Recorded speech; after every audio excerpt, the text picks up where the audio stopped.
It wasn't just a lecture. It was a public ambush, and everyone knew it. The sun cast long shadows over the cobblestone paths of Halston University, a school often praised for its academic prestige and whispered about for its deeply entrenched political bias. Students in plaid scarves and black-framed glasses bustled between ivy-covered buildings, discussing the latest headlines, theories, and protests. It was a place where intellectual arrogance wore a smile and sipped its morning espresso. And today, it had a new student. Barron Trump stepped through the arched entrance of the Economics and Political Thought Department, drawing subtle stares. Dressed sharply in a tailored navy blazer, his presence alone seemed to ripple through the hallway. Some recognized him instantly. Others exchanged nervous glances. Few expected him to last a week, but Barron wasn't here for attention. He was here to learn and to listen.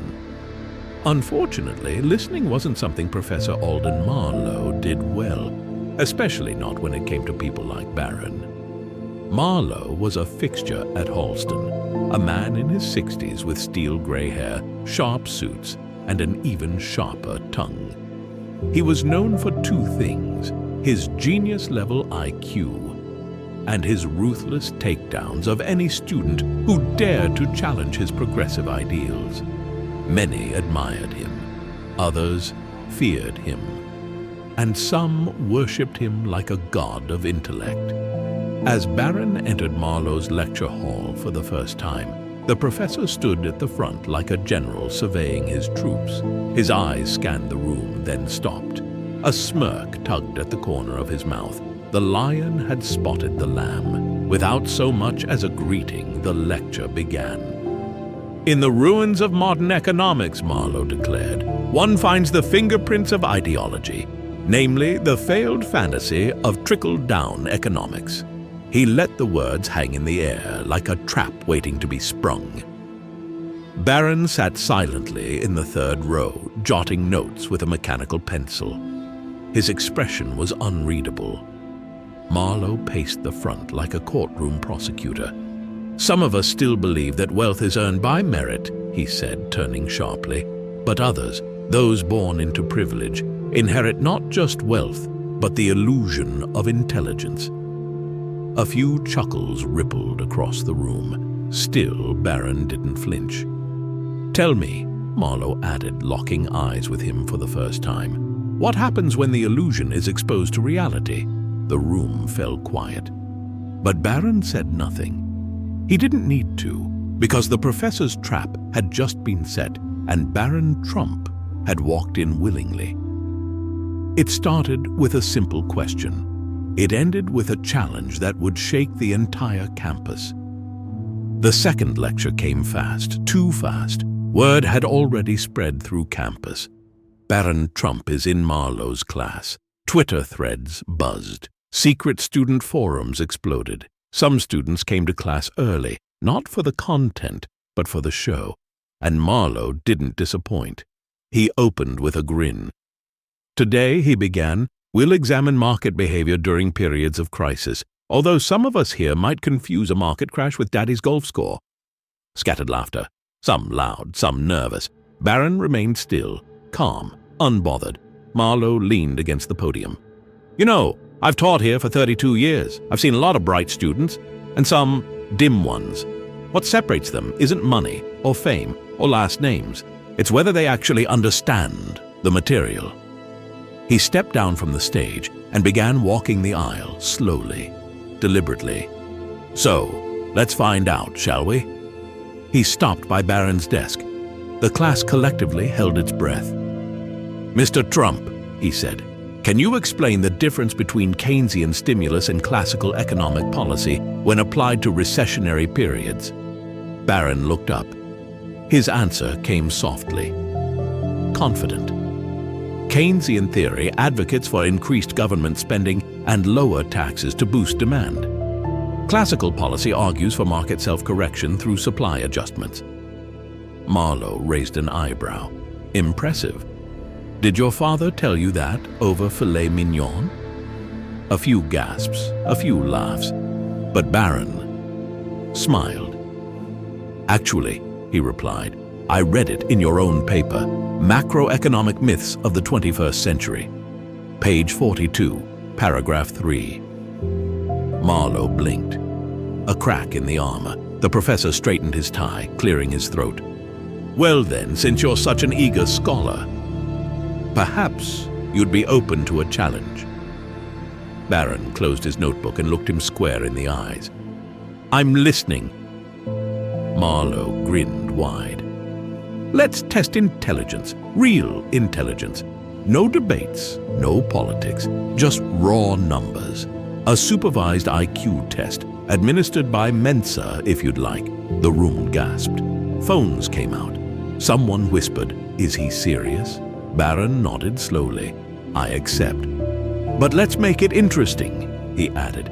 "If I score higher, you retract every claim you've made about students like me being intellectually inferior. Publicly." Marlowe's face darkened, then lit up with smug confidence. "Deal. But when I win, you drop out of my class. You don't belong here." Barron extended his hand. The handshake that followed would become legendary. The moment the challenge went viral, everything changed. By the next morning, it was everywhere. Trump versus Professor IQ showdown at Halston University. The story hit Reddit, TikTok, even late-night talk shows. Campus news outlets were frothing at the mouth. Emails between faculty circulated with subject lines like "Marlowe's madness" and "IQ Gate." Marlowe, for his part, was thriving in the spotlight.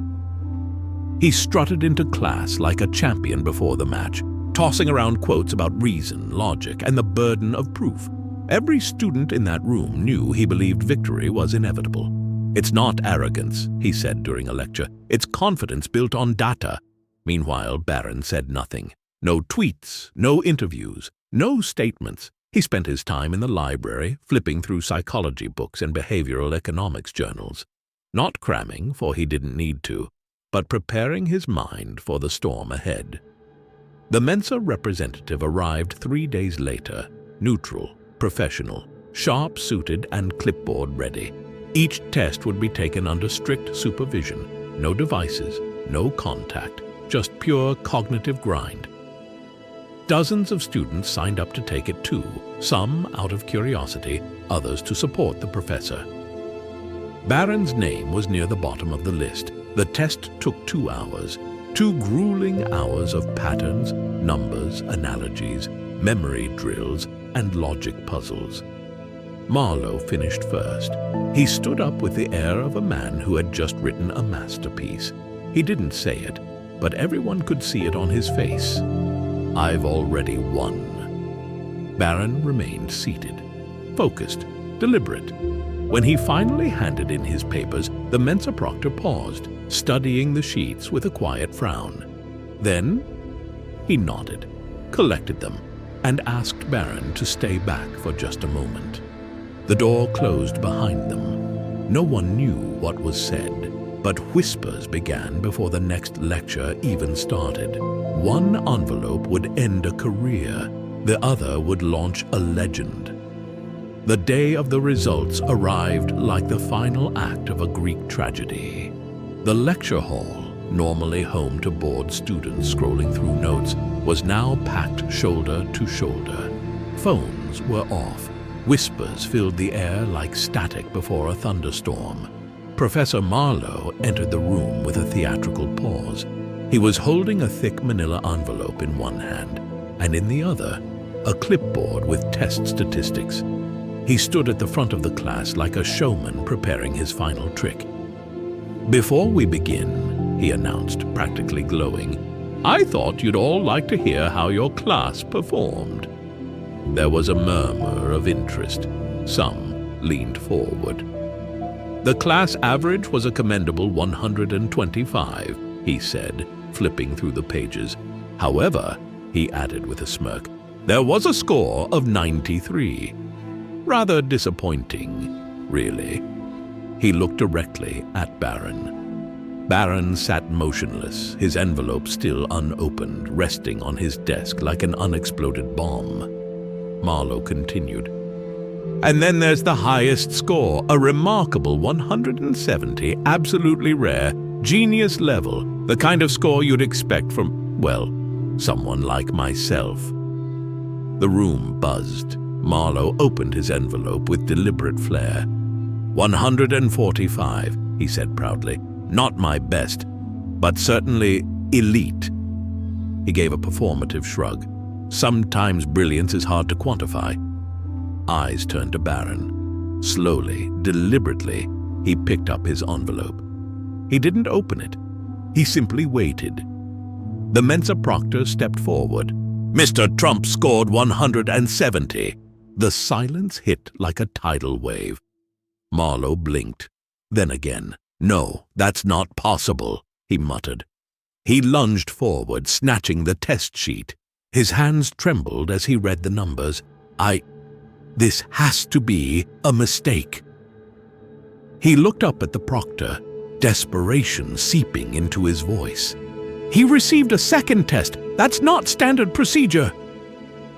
The room stiffened.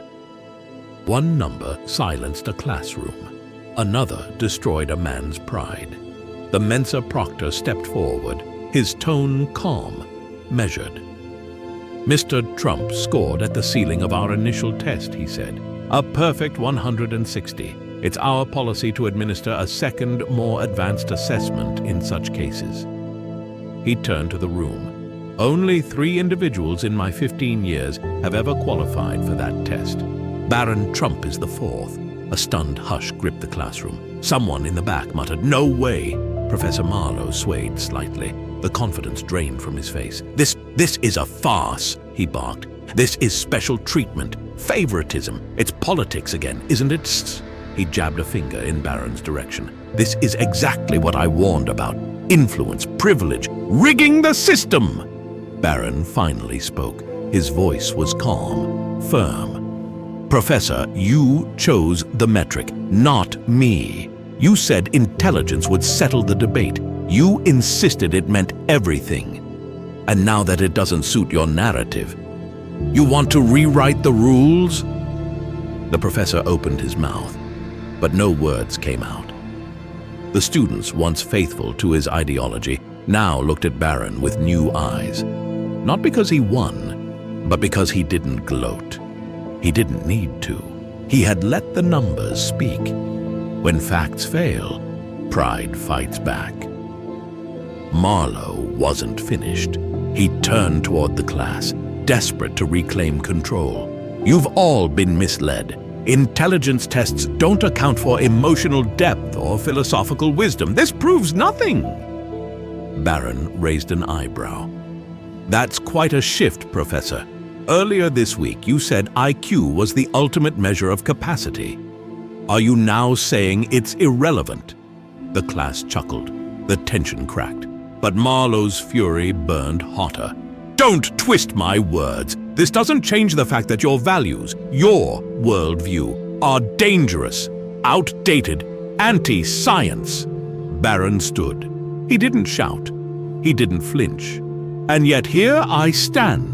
Not to preach, not to prove superiority, but to remind you, and everyone here, that intelligence without humility is ignorance wearing a crown.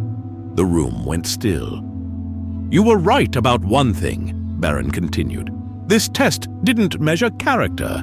It didn't measure compassion or wisdom. But those things matter just as much, sometimes more. He paused.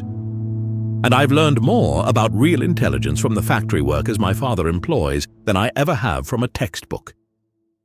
Marlowe's mouth opened, closed, then again. But he had nothing left to say, not in defense, not in attack. He had lost, not just the challenge, but the room. The crowd didn't cheer. They didn't need to. The silence said everything.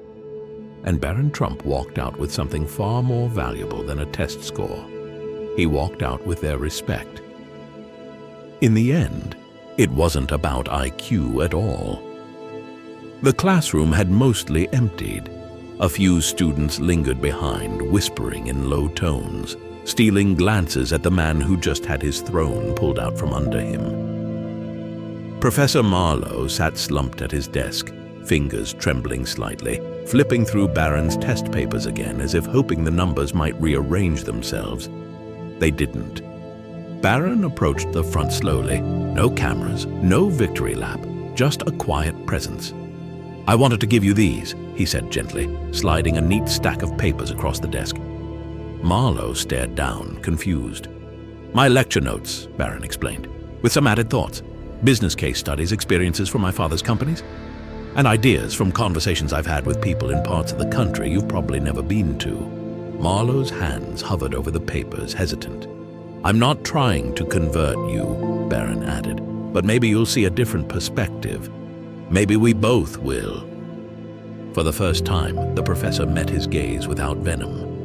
"You're not what I expected," he said softly. Barron gave a small smile. "Most people aren't." A long silence stretched between them. Not hostile, just unfamiliar. "I've taught here for over 3 decades, Marlowe finally said. "But today, I think I learned more than I taught." Barron nodded once. "Then we're even." As he turned to leave, the professor called after him, "Mr. Trump, thank you for showing me what true intelligence looks like." And with that, the storm had passed, not with applause, but with understanding.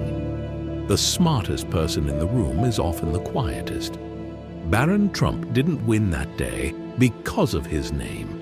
He didn't win because of his IQ. He won because he didn't let the weight of expectation or the poison of pride shape his response. He stayed calm when provoked. He stayed humble in victory. He spoke only when it mattered, and when he did, people listened. And maybe, just maybe, that's the kind of intelligence the world needs more of. In a society obsessed with being right, Barron reminded them all of something much greater. That true intelligence isn't measured by test scores or titles. It's measured by how we treat those who disagree with us. By our willingness to listen, to grow, and to lead without shouting. So the next time someone underestimates you, remember this story. And remember what it really means to be smart. If this story moved you, inspired you, or made you think, leave a like, subscribe, and drop a comment below. Until next time, stay sharp, stay kind, and never stop learning. God bless.